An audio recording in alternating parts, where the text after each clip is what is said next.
So udokotela ngiyazi baningi abantu abanenkinga yezinso Mam Lady D abafike bathi udokotela uthe GFR Mam Lady D test esiyenzayo yokucheck ukuthi izinso zakho zikwazi ukusebenza amanzi amangakanani. All right, mingithi amanzi ngisho igazi. All right, now normally Mam Lady D iminute neminute ngeke ngakusho lokho kancane usinto edlule iminute neminute kumele izinso zakho zikline almost half wenkomishi yegazi. So uyabona ukuthi inqwaba engakanani leyo ngosuku if iminute half wenkomishi ubona ukuthi amalitha layo aya ku 180 liters. Okay, so uma izinso zakho zingasakwazi ukuliklina leli gazi ngosuku esili-expectile thina sodokotela sisiyakala ukuthi hawu seziklina mhlambe kunokuthi ngeminute seziklina ikota yenkomishi then sesiyazi ukuthi awu irate yakho yehle ngo-half if kuukuthi sezikwazi ukuklina i-teaspoon njalo njalo sesitshela lapho ukuthi istage sakho sesikuphi. All right, now asithi kumuntu Mam Lady D ulako stage 1 and 2 ngikhulumile ngesonto edlule ngako stage 1 and 2 Mam Lady D suka izinso zakho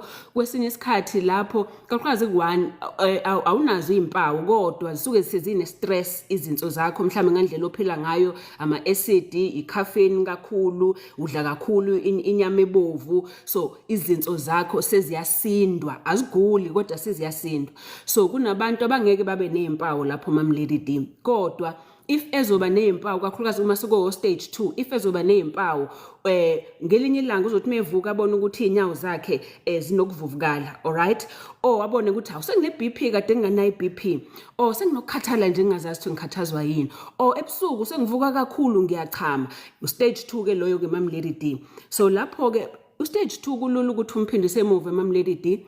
So kubalekile ukuthi udla ini ngoba kusuke umzimba wakho ukutshela ukuthi izinto ziyakhala zithi ziyasindwa zisindwa yini kakhulu into wena oyifakile ngaphakathi kweni.